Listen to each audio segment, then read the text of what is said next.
Greetings, watchers of the PG-verse.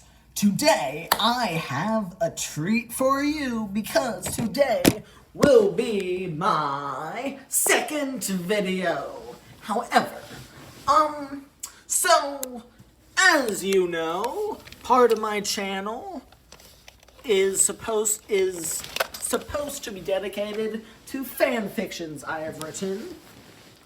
So, today, I will be reading you a Black Panther 1 fanfiction that I have written called The Fall of Wakanda. I hope you love this video. I'm still working on it, so I might make a second video of where it's the end of the story. But this is what I have so far. I hope you enjoy it. Grab some popcorn, grab a drink, grab both, grab neither, and just sit. And here we go. So, this is a Black Panther fan fiction. I don't make this in the expecting that I will get money. I make this for fun. All rights and properties belong to Marvel Comics and Disney. Characters you don't recognize are my own creations. This is purely for my own entertainment and yours. I make no money from this, and I don't own the characters or places you recognize. Well, got all the legal stuff out of the way, so here we go.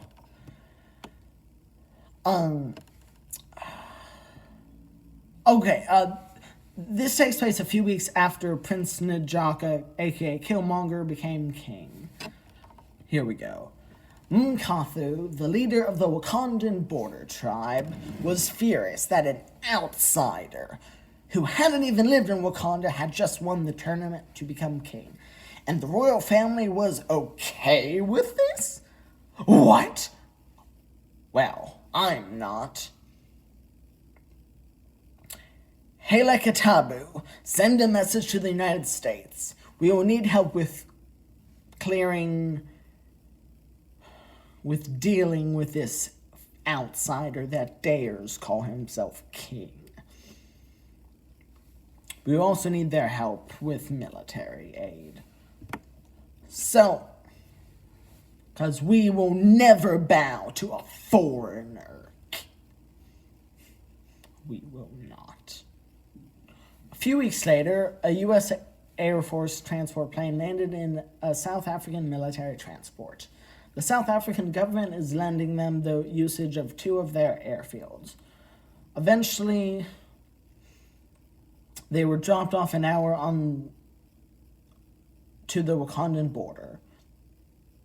We met up with our allies, trying to teach them how to fight using modern weapons and tactics. After a 10-week course, the Wakandans of the border tribe finished their training. We also taught them about the United States government, our history, culture, fighting styles, our enemies, and why it would be better to have a democratic system of government to create their new government if they fully break away from Wakanda. And so we change and give them small talk, and we ask him if they're okay with us sending some of our naval forces through the Wakandan River. Well, I unfortunately cannot give you permission because we are not part of the Wakandan River tribe, the general of the border tribe said. The leader of the Wakandan River tribe had arrived. We grant you permission to enter Wakanda through the river. We would also like to inform you that Wakandan spies are in your country. One of them is known as Joanne Brown. The other 2 are Stacey Adams and Quinn Alabas. But those are the only names we know of.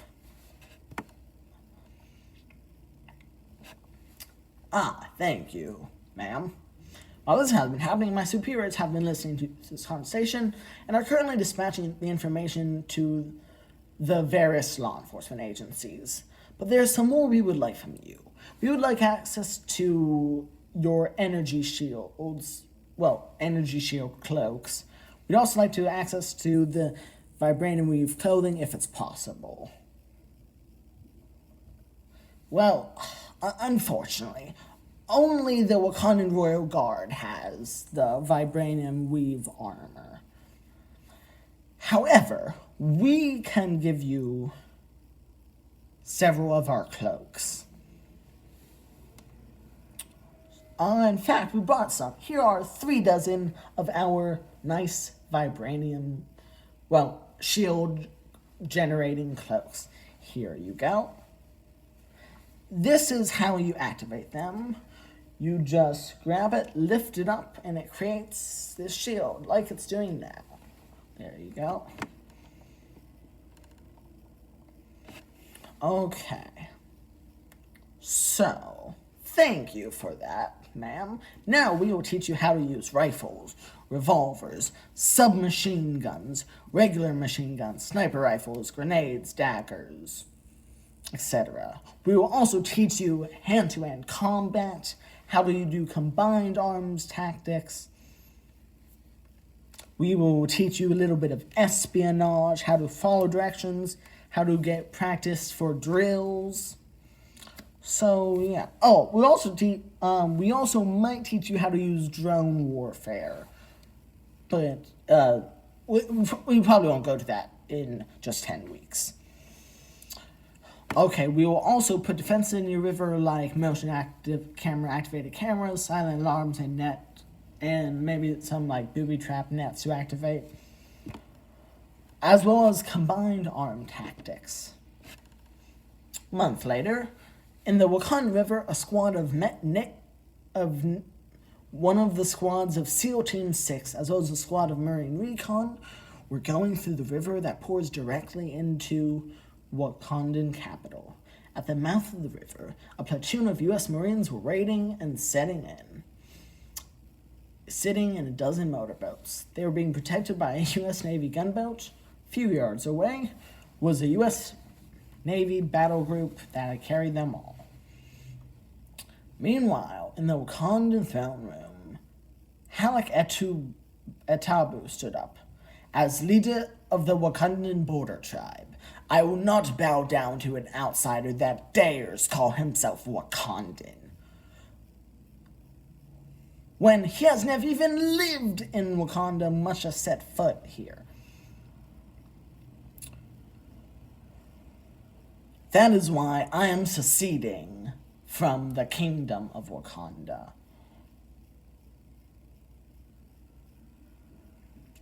And then the leader of the Wakandan Rivers tribe stood up. As leader of the Wakandan River tribe, I cannot accept this foreigner as king. Which is why the River tribe will be joining the border tribe in seceding from Wakanda. As we started to leave, Killmonger stood up. How dare you! I am your king! I won the challenge! Yes, you did, but unfortunately, you underestimated exactly how xenophobic the 2 of us leaders are, as well as the rest of our tribes.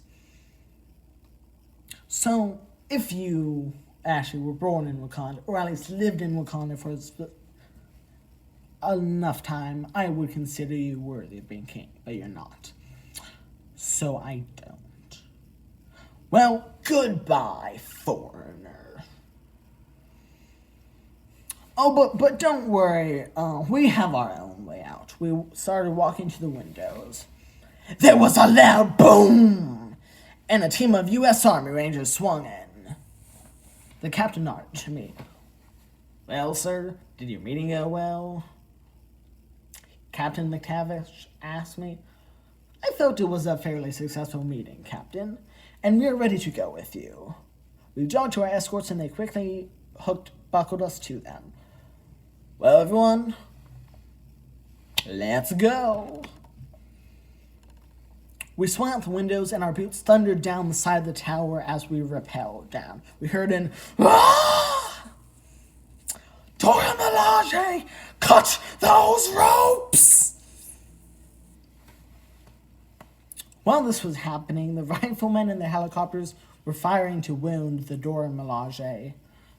There was a thud as our boots touched the top of our jet.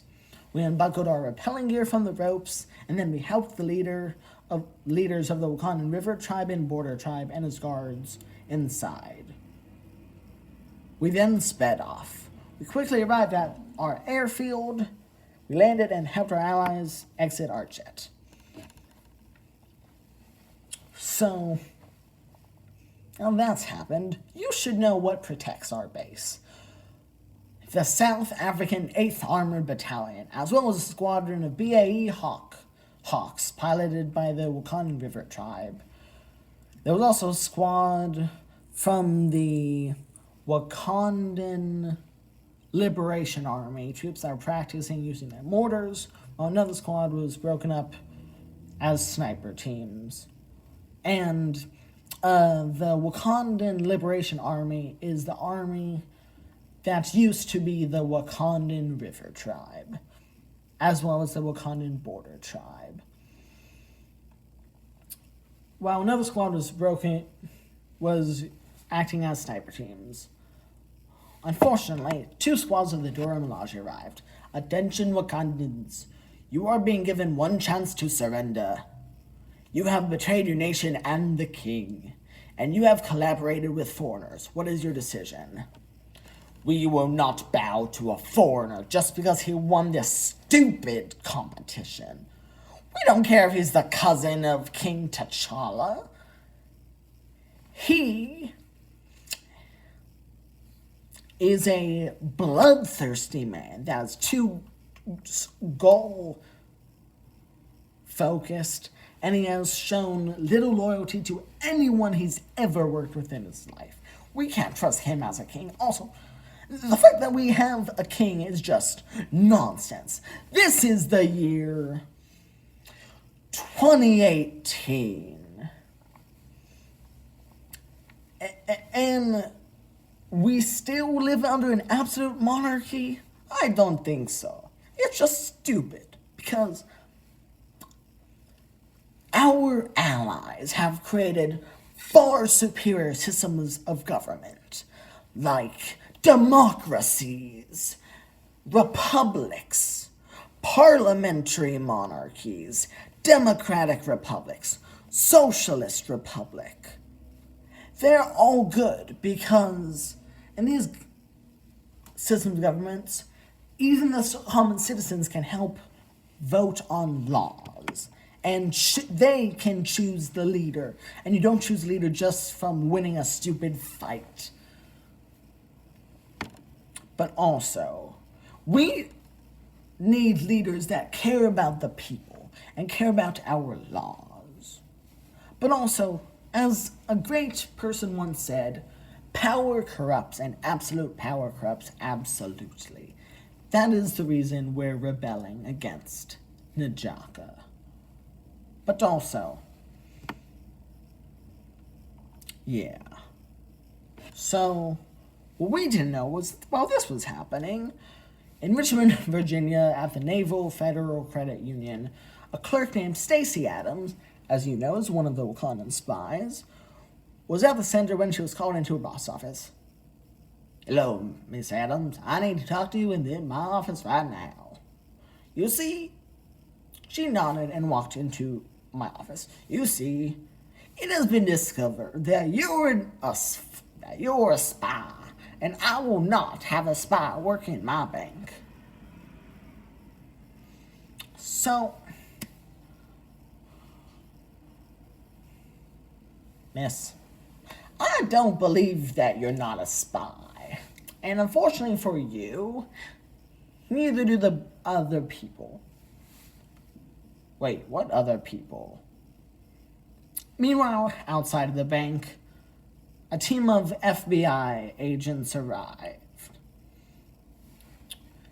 They marched into the bank and into the office, where she was still trying to explain that she wasn't a spy. But I mean, come on, people.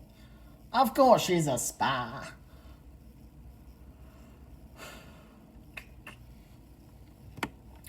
The door was thrown open and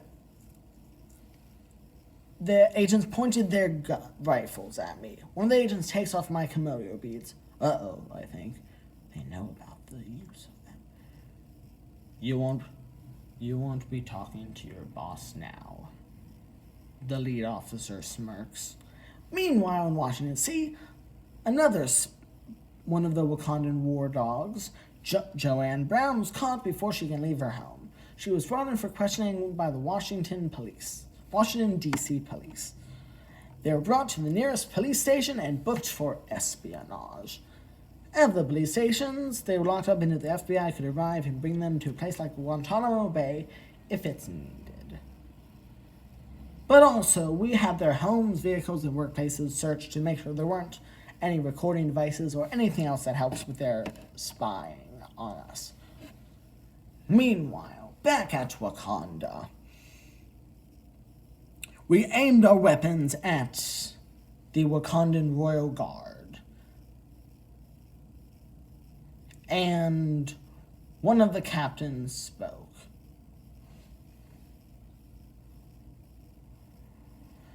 If you continue to threaten my men, and I, as well as our allies, we will be forced to open fire. Now stand down or you will be shot. They kept their weapons aimed at us. Open fire! I roared. We fired a volley of bullets. Snipers shot at their bald heads. We fired grenades into their ranks. They were blinded by flashbangs. Knocked aside by ordinary grenades. When that happened, some of the Wakandans were dropping their weapons and covering their eyes. Others were just falling down in pain from the flash grenades. Shards of metal from the grenades were cutting into any bit of skin that was uncovered. And just to be safe, our Apache attack helicopter opened fire on their force. And the roar of the machine gun sent large bullets tearing through their forces, killing them, maiming them, and sending the most unlucky ones flying into the air and then slamming back into the ground, so they died. So after a minute of that, there was no Wakandan resisting them. However, when we went to check to make sure they were all dead, one of them was still moving? Wow. Huh. Ain't that wacky? So we went to arrest her. And then one of them, the one that survived, put her hands up above her head.